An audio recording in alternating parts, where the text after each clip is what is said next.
Ayaw ng paulit-ulit at nakakaumay na ulam, para sa mga kagaya ko na gustong bago at unique na ulam, ay share ko sa inyo itong malasosyal na ulam pero abot kaya lang sa budget.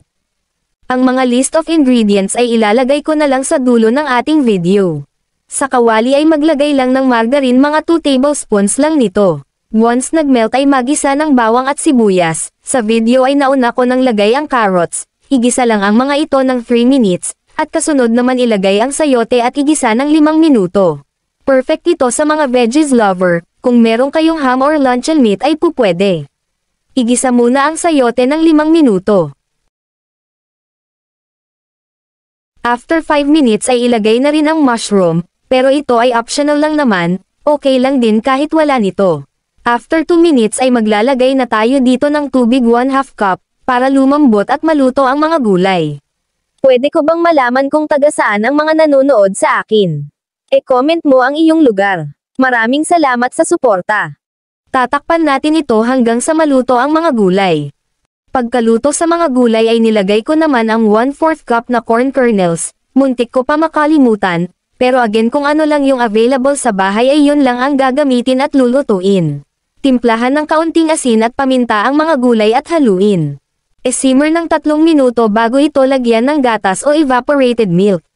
1 cup lang ang nilagay ko dito, pwede itong dagdagan mamaya. Maglalagay rin pala ako ng chicken cubes, again ito ay optional lang naman. Halo-haluin lang ito ng mabuti at hayaan lang ito ng 3 minutes. Itong recipe natin ay pwedeng hindi lagyan ng all-purpose cream, lalo na't walang all-purpose cream na available sa bahay ay no worries, basta't may evaporated milk lang ay goods na yan. Maglalagay na ako ng cream nito pero mga 1/3 cup to 1/2 cup ay goods na yan.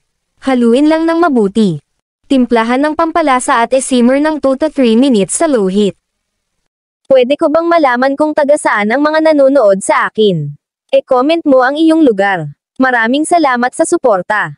At dito na tayo sa last part, at para mas lumapot ito ay maglalagay tayo ng cornstarch slurry. Ito ay tinunaw na cornstarch sa kaunting tubig. Kaya kung wala kang cream na nilagay ay okay lang dahil dito mismo sa cornstarch slurry ay lalapot at maa-achieve mo ang texture ng ating sipo eggs recipe. Once na ilagay ang slurry ay dapat tuloy lang sa paghalo nito para lumapot at hindi mamuo.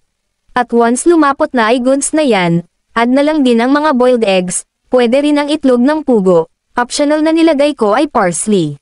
At ito na ang mga list of ingredients. So ganun lang kadali ng ating dish recipe for today's video. At ang mahalaga ay affordable pa, dahil gulay ang mga ginamit natin. So next time na madami kang gulay sa ref, at hindi mo alam paano ito madi-dispose sa pagluto nito ng sabay ay para sa'yo itong recipe na ito.